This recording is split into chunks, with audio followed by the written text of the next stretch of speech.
Firman Tuhan datang kepadaku. Bunyinya, sebelum aku membentuk engkau dalam rahim ibumu, aku telah mengenal engkau. Dan sebelum engkau keluar dari kandungan, aku telah menguduskan engkau. Aku telah menetapkan engkau menjadi nabi bagi bangsa-bangsa. Maka aku menjawab, Tuhan Allah, sesungguhnya aku tidak pandai berbicara, sebab aku ini masih muda.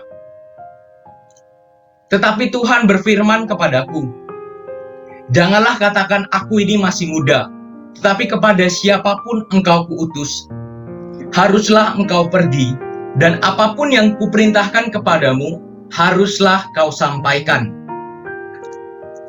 Ayat ke-8, janganlah takut kepada mereka, sebab aku menyertai engkau. Untuk melepaskan engkau, demikianlah firman Tuhan. Lalu Tuhan mengulurkan tangannya dan menjamah mulutku.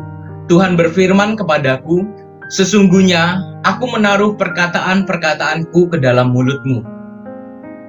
Dan ayat yang terakhir untuk pembahasan kita, ketahuilah pada hari ini, aku mengangkat engkau atas bangsa-bangsa dan atas kerajaan-kerajaan untuk mencabut dan merobohkan, untuk membinasakan dan meruntuhkan, untuk membangun dan menanam. Ya. Bapak Ibu saudara-saudari yang terkasih, bagaimana perenungan kita pada malam hari ini mengenai panggilan Tuhan? Panggilan Tuhan yang secara spesifik kita belajar melalui kitab Nabi Yeremia, di mana kitab Nabi Yeremia ditulis oleh Nabi Yeremia sendiri seperti itu. Di mana di ayat-ayat awal mengisahkan kembali titik starting point ketika dia menerima panggilan Tuhan seperti itu, mengalami perjumpaan bersama Tuhan dan mendapat konfirmasi panggilan dari Tuhan sendiri secara langsung seperti itu. Kita tahu kalau kita melihat di ayat pertama bahwa Nabi Yeremia adalah keturunan imam seperti itu, yang pasti akan dipersiapkan juga kelak dia akan menjadi seorang imam.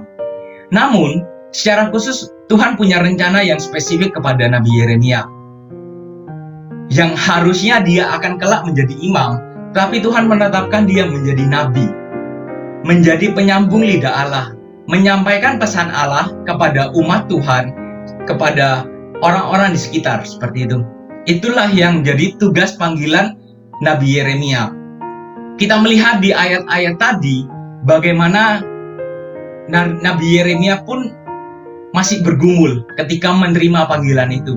Nah, Nabi Yeremia tidak langsung bilang, ya Tuhan, saya mau. Tidak. Nabi Yeremia masih mungkin mempertimbangkan kemampuan dia merasa masih muda, karena memang masih usia muda, dia mendapatkan itu, dia merasa belum fasih bicara, belum mampu untuk mengemban tugas tanggung jawab yang baginya sangat besar seperti itu. Tetapi di sini, bagaimana Tuhan mau meneguhkan Nabi Yeremia, Tuhan mau menguatkan Nabi Yeremia untuk tetap kuat di dalam panggilan Tuhan, untuk tetap setia kepada panggilan Tuhan, untuk taat atas apa yang telah Tuhan rancangkan bagi Nabi Yeremia. Perenungan kita pada malam hari mungkin perenungan yang singkat seperti itu. Tapi kiranya harapan saya dapat memberkati setiap kita untuk meneguhkan panggilan kita, untuk menguatkan bagi rekan-rekan yang baru bergabung saat ini. Tentunya di sisi kerinduan mungkin ada kebimbangan, ada yang masih ragu-ragu. Benar enggak ya, saya dipanggil pada bidang ini? Benar enggak, itu memang panggilan saya? Keputusan saya untuk sekolah di Amadeus ini, apakah sudah benar ya? Apakah ini sesuai dengan rencana Tuhan? Atau hanya sekedar emosi saya, hanya sekedar ambisi saya, mungkin seperti itu.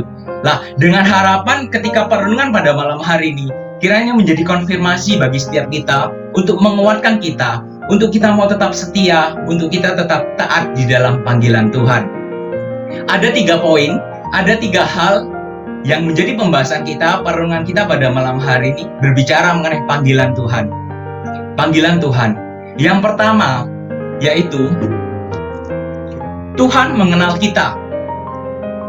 Ketika berbicara tentang panggilan Tuhan, kita merenungkan panggilan Tuhan. Tuhan itu mengenal kita. Bahkan di ayat yang kelima, kita dapat melihat bersama-sama, sebelum aku membentuk engkau dalam rahim ibumu, aku telah mengenal engkau. Sebelum kita lahir di dunia ini, dalam ilmu biologi dikatakan kita saat masih jadi janin, seperti itu. Yang tentu sebagai janin masih banyak hal yang mungkin belum berkembang secara sempurna seperti itu. Apalagi sejak misalnya kayak awal masih bulan pertama, bulan kedua, seperti itu. Tetapi kita melihat bagaimana sebelum Tuhan membentuk engkau dalam rahim ibumu. Jadi bahkan sebelum kita menjadi janin di rahim ibu, Tuhan sudah mengenal kita. Kita dapat melihat dan merenungkan bagaimana Allah kita Allah yang maha kuasa, Allah kita adalah Allah yang maha tahu, Allah yang mengenal kita, Allah yang sangat mengenal setiap kehidupan kita. Kiranya kita dapat merenungkan Tuhan mengenal kita, bahkan melebihi pengenalan kita pada diri sendiri. Tuhan mengenal kita, bahkan melebihi pengenalan kita terhadap diri sendiri. Dikatakan tadi sebelum kita dilahirkan, sebelum kita ada dalam rahim ibu, Tuhan sudah mengenal kita. Tuhan sudah mengenal kita melebihi pengenalan kita pada diri kita sendiri. Itu yang kita dapat lihat juga bagaimana Yeremia alami. Yeremia pergumulkan seperti itu. Dia merasa dia sudah mengenal dirinya sendiri. Nabi Yeremia merasa bahwa dia sudah tahu seberapa mampunya dia dalam mengemban tanggung jawab, seperti itu. Dalam kata lain, kalau menjadi seorang nabi, dia tidak mampu. Bagi Nabi Yeremia, versinya Nabi Yeremia seperti itu waktu itu. Kita dapat melihat di ayat yang ke-6. Maka aku menjawab, aku ini adalah Nabi Yeremia.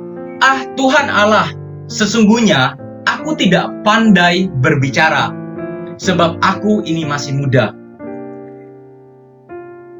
Jadi Nabi Yeremia merasa dia sudah mengenal dirinya bahwa dia tidak sanggup untuk mengemban tanggung jawab itu. Dia bukan orang yang pandai berbicara dan dia masih muda. Itu yang menjadi perenungan Nabi Yeremia. Itu yang menjadi pergumulan Nabi Yeremia. Dan mungkin ayat ini, perenungan ini mungkin relate kepada sebagian orang, sebagian kita saat ini mungkin merasa kita tidak pandai berbicara. Kita hidupnya juga masih bergumul seperti itu. Kita tidak jauh lebih baik daripada orang lain. Masa sih saya mau menjadi mahasiswa teologi? Dan sebagian kita yang terpanggil menjadi hamba Tuhan mungkin masih bergumul. Apakah saya benar akan menjadi hamba Tuhan? Menjadi pemimpin rohani seperti itu kelak? Apakah saya pantas seperti itu? Terkadang kita hanya melihat diri kita sendiri dengan versi kita yang mungkin belum tentu benar.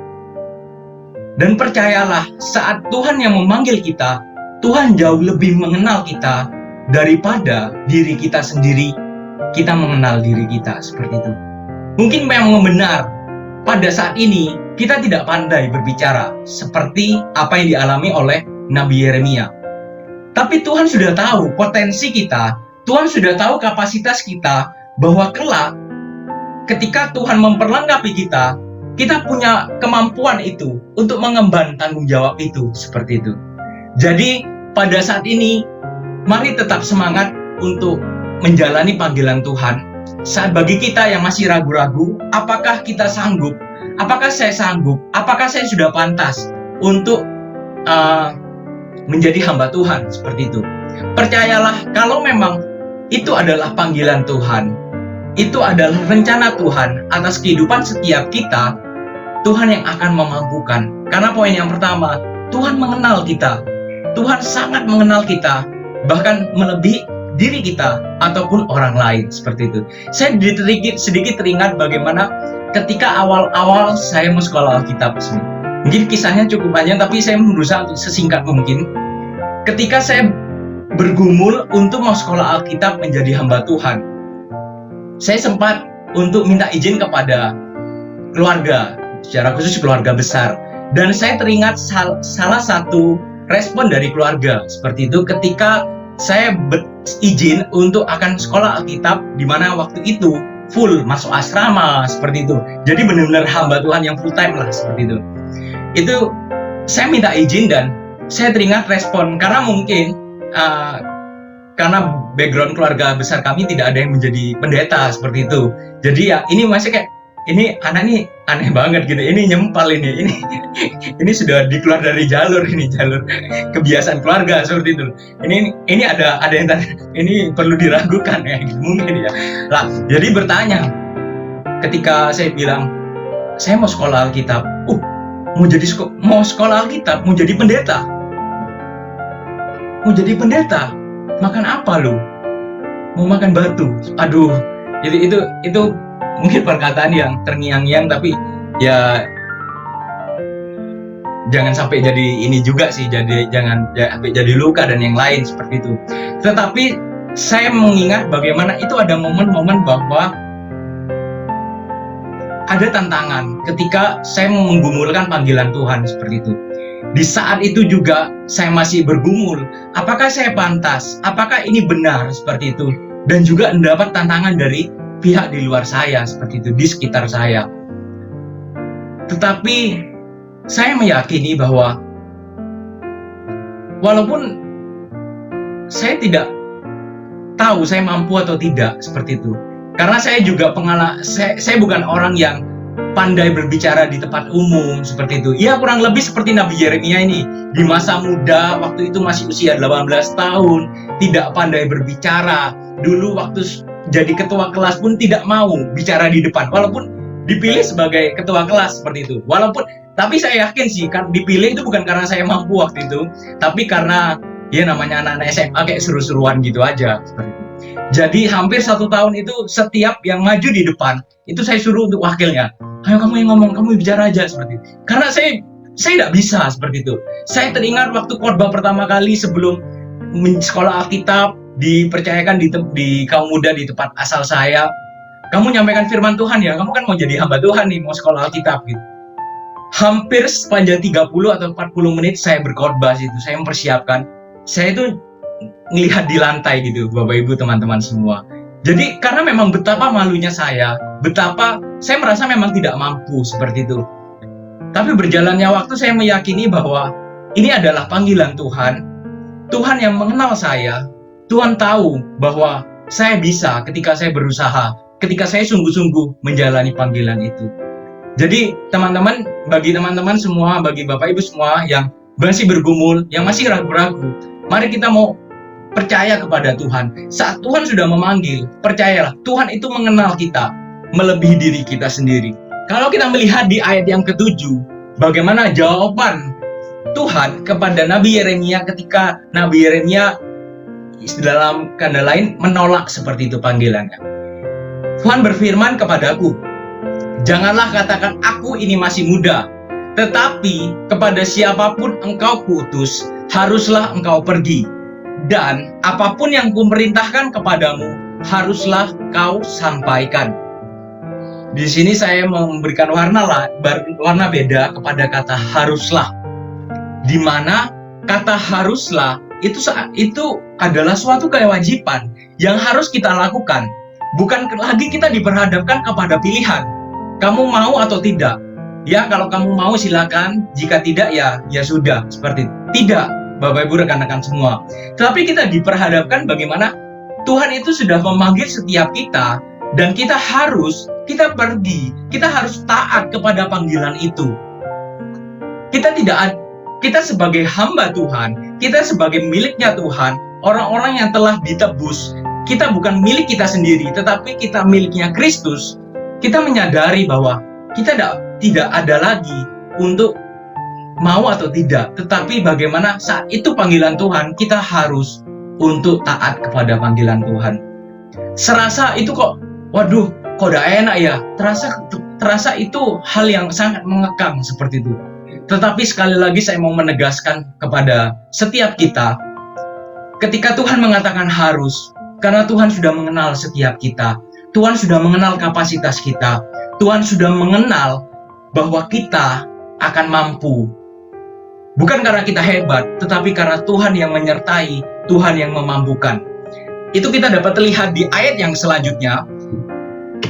Di ayat yang ke-8 dikatakan demikian, "Janganlah takut kepada mereka, sebab aku menyertai engkau untuk melepaskan engkau, demikianlah firman Tuhan."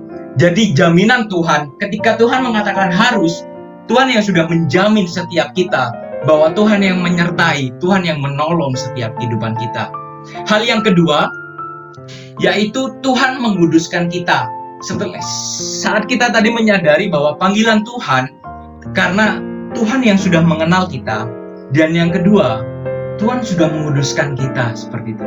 Tuhan menguduskan kita, Tuhan melayakkan kita. Kita dapat melihat di ayat yang kelima tadi, di mana yang B dikatakan, "Dan sebelum engkau keluar dari kandungan, aku telah menguduskan engkau." Aku telah menguduskan engkau. Kita dapat melihat di sini mungkin ya bahasan ini providensial, ini umat pilihan Allah seperti itu. Ini kita adalah orang-orang yang dipilih oleh Allah seperti itu. Kita dapat melihat bahwa sebelum kita lahir, keluar dari kandungan, kita telah dikuduskan oleh Allah. Tuhan sudah menguduskan setiap kita. Tuhan melayakkan kita. Ketika kita merenungkan, kita menyadari, mungkin kita merasa, Tuhan saya masih tidak layak. Banyak tuduhan-tuduhan di dalam pikiran kita, atau bahkan dari orang lain, yang mengatakan bahwa kita tidak layak. Kamu loh orang yang berdosa, kamu itu tidak kebaikan lah seperti itu. Kamu tidak pantas untuk melayani Tuhan, untuk dalam panggilan Tuhan seperti itu.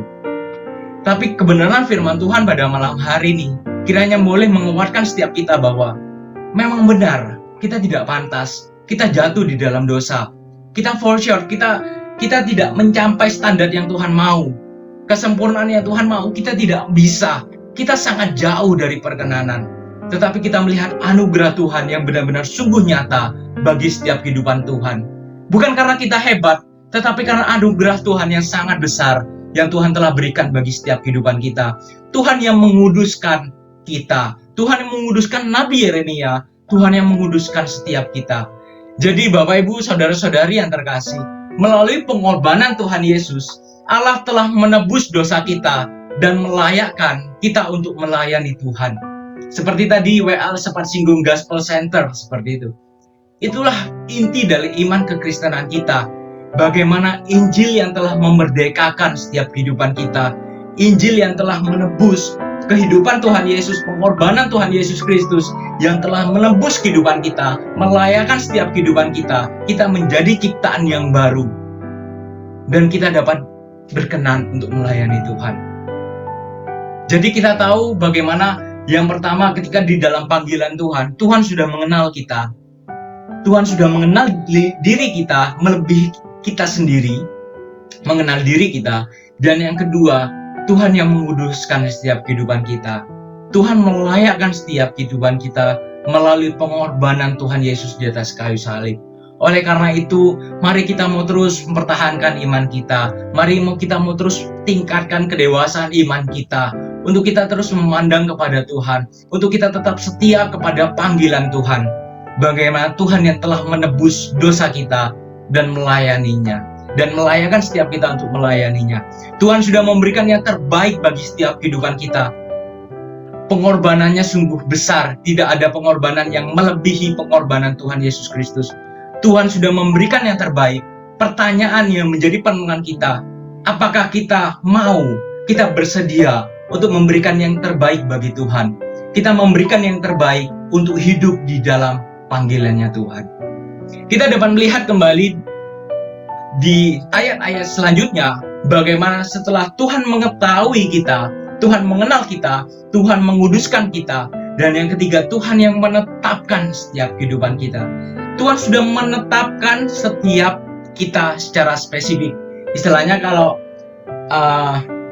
dalam posisi, contoh misalnya di dalam mobil seperti itu, ada fungsinya yang berbeda-beda. Ada yang menjadi setir, ada yang menjadi kursi, ada yang menjadi spion, ada roda yang berputar dan yang lain.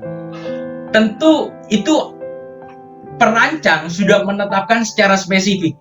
Saya akan membuat ini, saya mendesain ini karena ini akan berfungsi demikian, seperti itu. Ini setir untuk akan menjadi mengontrol roda, seperti itu. Dan yang lain, bensin menjadi bahan bakar untuk mesin dapat berjalan untuk menggerakkan roda yang ada, seperti itu. Kita melihat bagaimana secara spesifik memiliki fungsinya yang berbeda-beda. Dan kita di dalam Tuhan, kita punya panggilan yang spesifik.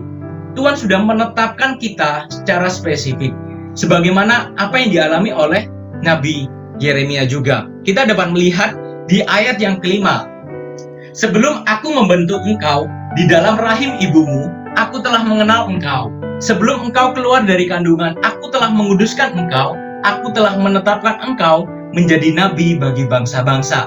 Aku telah menetapkan engkau menjadi nabi bagi bangsa-bangsa. Jadi benar-benar spesifik, dia akan menjadi seorang nabi. Menjadi seorang nabi. Tapi poin saya bukan berarti mengatakan bahwa panggilan Tuhan itu pasti kita harus jadi pendeta, kita harus menjadi gembala sidang. Saya meyakini bahwa panggilan setiap kita itu berbeda-beda, dan bisa juga ketika itu panggilan ketika di dalam dunia sekuler, kita menjadi pengusaha, apapun yang kita lakukan, saat kita yakini itu adalah panggilan Tuhan, keberadaan kita menjadi berkat bagi setiap kehidupan mereka. Kalau kita melihat di dalam Alkitab, ada Daniel, ada Yusuf yang di dalam politik, seperti itu. Itu kan panggilan yang secara khusus yang mereka peroleh, seperti itu. Tuhan menetapkan setiap kita dengan panggilan yang spesifik. Kita harus sungguh mengetahui, meyakini, dan mentaati panggilan Tuhan atas kita. Kita harus sungguh mengetahui panggilan itu. Setelah kita tahu, kita harus meyakini. Setelah kita yakin, percaya, kita harus taat.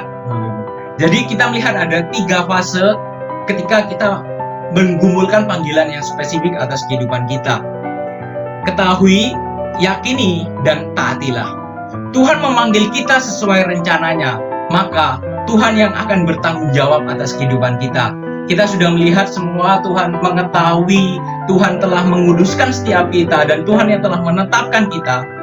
Ketika Tuhan memanggil kita, percayalah, kita punya Allah yang setia, Allah yang bertanggung jawab atas kehidupan kita.